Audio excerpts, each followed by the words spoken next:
हाय। रूस के राष्ट्रपति व्लादिमीर पुतिन 4 से 5 दिसंबर 2025 को इंडिया रूस एनुअल समिट के लिए इंडिया आए। यह विजिट एक ऐसे दौर में हुई थी जब राष्ट्रपति पुतिन पर कई पश्चिमी देशों और यूएस की तरफ से यूक्रेन वार को खत्म करने को लेकर कई तरह के प्रतिबंध और दबाव बनाया जा रहा था। तो क्या हम उम्मीद कर सकते हैं कि यूक्रेन रूस युद्ध जल्द ही खत्म हो सकती है, या रूस पर ऐसे प्रतिबंधों और दबाव का कोई असर नहीं पड़ रहा है?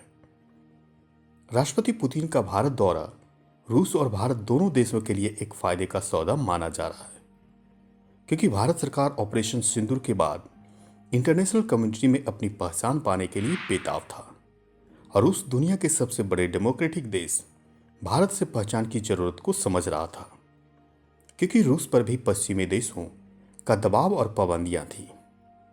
दूसरी तरफ रूस और यूक्रेन युद्ध को लेकर अगस्त 2025 में जो अलास्का समिट हुई थी, उससे लोगों में काफ़ी उम्मीदें जगी हुई थी और माना जा रहा था कि अब यह युद्ध आखिरकार कुछ समाधान के साथ खत्म हो सकता है। लेकिन दुर्भाग्य यह है कि इतना समय बीत जाने के बाद अब दोनों देशों के लोगों को लगता है कि यह समिट भी यूक्रेन और रूस के बीच चल रही युद्ध को खत्म करने में नाकाम रही, जिसका दुष्परिणाम यह है कि इस युद्ध में होने वाली जान माल का अनुमान लगाना मौजूदा हुक्मरानों के बस की बात नहीं है। इस युद्ध में कितने ही सैनिक मारे क्यों ना जाए, इससे आज के मौजूदा राजनीतिक समुदाय को तनिक भी फर्क नहीं पड़ता, और यह युद्ध तब तक बिना रुके चलता रह सकता है जब तक रूस और यूक्रेन के अपने तय मकसद पूरी तरह से हासिल नहीं कर लेते। इस युद्ध को बढ़ावा या जारी रखने के लिए दुनिया के कई देश जैसे अमेरिका और कई पश्चिमी देश यूक्रेन की लगातार मदद करते आ रहे हैं। रूस पर यूएस और पश्चिमी देशों की तरफ से कई तरह के आर्थिक प्रतिबंध भी लगाया जा चुका है। वहीं रूस का मानना है कि इस युद्ध में बने रहने का मकसद अपनी आज़ादी और सुरक्षा को बाहरी खतरों से बचाना है, और उन लोगों को एक करारा जवाब भी देना है जो आज भी मानते हैं कि सोवियत यूनियन की टूटने की तरह रूस को भी एक बार फिर से तोड़ा जा सकता है। हाल ही में रूस के राष्ट्रपति का भारत दौरा कोई नई पल नहीं है, बल्कि एक सालाना समिट है जो आर्थिक और राजनीतिक बदलाव के मामले में दोनों देशों के राजनीतिक एजेंडे को तय किया जाता है। अगर यह समिट किसी खास वजहों से भारत के टीवी समाचार चैनलों पर चलाए जा रहे थे, तो यह एक भ्रामक प्रचार और अपनी घरेलू वोटर को खुश करने से ज़्यादा कुछ नहीं थी, क्योंकि भारत के मुख्यधारा के समाचार चैनलों ऐसे मनगढ़ंत खबरों को लोगों के बीच परोस के खुद को एक जिम्मेदार पत्रकारिता करने का दावा करते हैं। यूएस राष्ट्रपति ट्रंप ने भारत पर 50% टैरिफ लगाया है। आखिरकार इसके पीछे की वजह क्या रही होगी? कुछ जानकारों का कहना है कि यह तारीफ भारत सरकार के रूस से तेल खरीदने से रोकने या कम करने के लिए लगाया गया है, ताकि यूक्रेन में युद्ध को खत्म करने के लिए रूस पर और आर्थिक प्रतिबंध बनाया जा सके या दबाव बनाया जा सके। क्या आप भी इससे सहमत हो सकते हैं? क्या राष्ट्रपति ट्रंप द्वारा 50% टैरिफ लगाने का यही एकमात्र कारण होगा, या इसके पीछे कुछ और भी वजह हैं? यह एक ऐसी दुनिया है जहां हर एक देश की अपना एक अलग अलग राष्ट्रीय महत्वाकांक्षाएं होती है, जिसमें कि अपने घरेलू समस्याओं का समाधान करने पर ज़्यादा जोर दिया जाता रहा है, और कई अंतर्राष्ट्रीय मुद्दे भी होते हैं तो उसे अंतर्राष्ट्रीय मंचों पर भी चर्चा की जाती है। वहीं कुछ ऐसे नेता भी आज मौजूद हैं जो वेशभूषा में तो बिल्कुल ही एक विकसित पुरुष की तरह दिखाई पड़ेंगे, लेकिन वास्तव में वह व्यक्ति एक विक्रेता है जिसे कुछ भी फर्क नहीं पड़ता। वह सिर्फ अपनी राजनीतिक सुख की खोज में निकल पड़ता है। ऐसे नेताओं की आज दुनिया में कोई कमी नहीं है। वह व्यक्ति देश हित में तो बड़ी बड़ी बातें जरूर करते दिखाई देगा, लेकिन जब समस्याओं की बात पूछी जाती है तो बताएगा कि पिछली सरकारों में वही होता था जो आज मैं कर रहा हूं। ऐसे में यह पहले की दौर अब नहीं रह गई है, जब हर तरह की सूचनाओं को कुछ लोगों द्वारा अपने में ही गुम कर दिया जाता था। आज सूचनाओं का दौर है, और सरकार से जुड़ी हर सूचनाएं आम लोगों तक बहुत ही आसानी से पहुंच रही है, चाहे वह मनगढ़ंत कहानियां ही क्यों ना हो। कुछ जानकारों का कहना है कि रूस के राष्ट्रपति के इस दौरे से दुनिया को यह भी संदेश देना जरूरी था कि अगर भारत अमेरिकी बाजार का कुछ हिस्सा गंवा देता है तो भारत उसकी भरपाई दुनिया के कई और देशों और एशियाई पैसिफिक बाजार से कर सकता है, जो शायद शॉर्ट टर्म के लिए ही हो। लेकिन मेरा मानना है कि मौजूदा परिस्थिति में अमेरिका बाजार का ज़्यादा समय तक नज़रअंदाज नहीं कर सकते। यूएस के 50% टैरिफ से इंडिया मार्केट के सामने अलग अलग चुनौतियां लगातार बनती जा रही है, जिसका असर साफ तौर पे भारतीय अर्थव्यवस्था पर देखा जा सकता है। बावजूद कि भारत की अर्थव्यवस्था अपनी तय गति से अच्छा कर रही है, ऐसे में लगता है कि भारत के मौजूदा सरकार अमेरिकी मार्केट के साथ भारत की अलग अलग तरह की आर्थिक विकास पर विश्वास कतई नहीं कर पा रही है।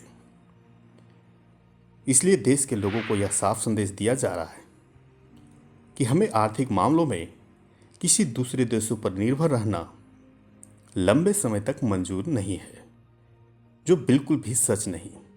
आर्थिक संपन्नता कोई भी देश अकेले बलबूते पर अपने बलबूते पर हासिल नहीं कर सकता। ऐसी बेतुकी बातें सिर्फ अपने घरेलू समर्थकों को खुश करने के लिए ही होता है। इस बेतुकी बयानबाजी से बाज आने की जरूरत है, क्योंकि भारत की ट्रेड डील अमेरिका के साथ जो सितंबर-अक्टूबर 2025 तक हो जानी चाहिए थी, वह अभी तक उस डील के फाइनल होने के कोई संकेत नहीं मिल रहे। इस दौरे ने एक बार फिर से RIC, रसिया, इंडिया और चाइना को लेकर एशिया पैसिफिक में सहयोग, स्ट्रैटेजिक महत्व को बढ़ावा देने की मांग को छेड़ दी है। इसमें कोई शक नहीं कि RIC आर्थिक और प्रौद्योगिकी में तरक्की के मामले में आज सबसे मजबूत देशों में से एक है। लेकिन सवाल यह है कि क्या ये देश अपनी प्रौद्योगिकी और रेगुलेशन को आपस में साझा करने की इजाज़त देंगे, जबकि भारत और चीन के रिश्तों की चर्चा जग जाहिर है। सुरक्षा और देश के हित के मामले में ना तो चीन और ना ही भारत एक दूसरे पर भरोसा करते हैं। रूस के साथ भारत के रिश्ते पिछले 2 दशकों से नहीं बल्कि 70 सालों से भी ज़्यादा समय से है, जिसका उदाहरण कई अंतर्राष्ट्रीय मंचों पर भी सराहना किया जाता है। वैसे में RIC की कल्पना कहाँ तक सही है, यह तो वही ही बता सकते हैं जो इस प्रकार की बातें या अटकलें लगा रहे हैं। रूस के साथ भारत के रिश्ते कई अलग अलग ढांचे में बनी हुई है, जो कई दशकों से चली आ रही है, चाहे वह मिलिट्री हो या एनर्जी सेक्टर। हर जगह दोनों की जोड़ी को देखा जा सकता है। इसलिए यह रिश्ता तब और मुश्किल हो जाती है जब चीन की भागीदारी RIC में आती है। ऐसे में अगर भारत टारगेटेड लक्ष्य की तरफ अगर तेज गति से बढ़ना चाहे तो भारत अपने पड़ोसी देशों के साथ लेने का मौका कभी ना चुके। पड़ोसी देशों का समर्थन के बिना भारत को विकसित बताना जल्दबाजी या पाखंड होगा। अमेरिकी राष्ट्रपति ट्रंप द्वारा भारत पर 50% टैरिफ लगाते समय रूस से तेल इंपोर्ट पर खास ध्यान दिया था, और इसके पीछे जो वजह बताई गई थी कि भारत रूस से कम दर पर तेल इंपोर्ट करता है और दूसरे देशों को ज़्यादा कीमत पर बेच देता है, और जो फायदे भारतीय जनता को कम दर पर खरीदी गई तेल से होनी चाहिए थी वह नहीं हुए, और यह मुनाफा सिर्फ निजी बिजनेसमैन या कुछ मालिकों को ही हुआ है। लेकिन यह तर्क में कितनी गंभीरता है, यह तो भारत सरकार ही बता सकती है। हो सकता है कि यह दावा सिर्फ एक राजनीतिक से प्रेरित हो, उससे ज़्यादा कुछ नहीं। यह भी हो सकता है कि इस तर्क में कुछ सच्चाई हो। इसमें कोई शक नहीं कि रूस और यूक्रेन युद्ध ने न सिर्फ पश्चिमी देशों में बल्कि पूरी दुनिया में एनर्जी सिक्योरिटी के मामले में वर्ल्ड ऑर्डर को बहुत ही मुश्किल बना दिया है।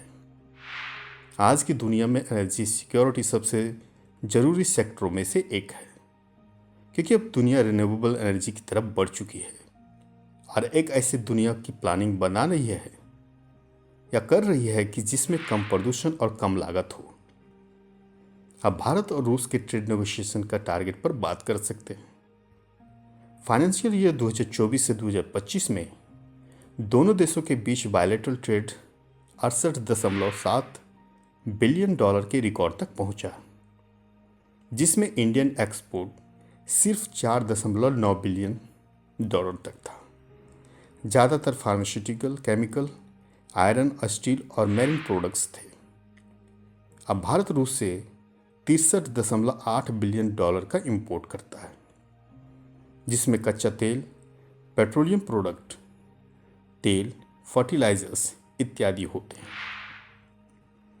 IRIGC TEC, that means India Rus Intergovernmental Commissions for Trade, Economics and Cultural Corporations का 26वां सेशन, जिसके चेयर इंडिया की तरफ से EAM एक्सटर्नल अफेयर मिनिस्टर और रशियन साइड से first DPM that is deputy prime minister ने की है। कोचेयर ने अपने लीडर्स द्वारा तय किए गए बड़े टारगेट के साथ सहमत हुए कि 2025 तक आपसी इन्वेस्टमेंट में 50 बिलियन डॉलर और 2030 तक सालाना बायलैटरल ट्रेड में 100 बिलियन डॉलर की राशि को उपयोग आर्थिक विकास और कई अन्य कार्य पर किया जाएगा। यह डेटा साफ दिखाता है कि रूस के साथ भारत का ट्रेड डेफिसिट को बैलेंस करने के लिए भारत को अभी लंबा रास्ता तय करना है। वहीं अमेरिका और भारत की ट्रेड पार्टनरशिप की तुलना में दुनिया के कई देश अभी भी काफ़ी पिछड़े हुए हैं। भारत का अमेरिका के साथ कई अलग अलग सेक्टर में सरप्लस ट्रेड बैलेंस है और इस टैरिफ के चक्कर में उसे गंवाना बिल्कुल भी नहीं चाहिए। इसलिए भारत अपने रिश्ते रूस और यूएस के बीच इस मुद्दे को लेकर कैसी रणनीति तैयार करती है, वह देखना होगा। इस टैरिफ की समस्या से निजात पाने के जल्द से जल्द समाधान होनी चाहिए, क्योंकि यह टैरिफ न सिर्फ मौजूदा मार्केट को नुकसान पहुंचा रही है, बल्कि यह कंज्यूमर और बिजनेस दोनों के लिए महंगा साबित हो रहा है और इसका दुष्प्रभाव दोनों देशों को ही भुगतना पड़ सकता है। फिर बने बनाए बाजार दूसरे देशों के हवाले। सरकार ने पहले ही बयान दिया कि हम जल्द में ही मौजूदा यूएस प्रशासन के साथ ट्रेड डील को फाइनल करने जा रहे हैं, लेकिन अभी तक डील फाइनल होने का कोई भी संकेत नहीं मिल रहा। लेकिन यह तो साफ है कि इस टैरिफ को लेकर दोनों देशों के प्रशासन के बीच बातचीत अभी भी चल रही है और उम्मीद है कि इसे भी जल्द ही सुलझा लिया जाएगा।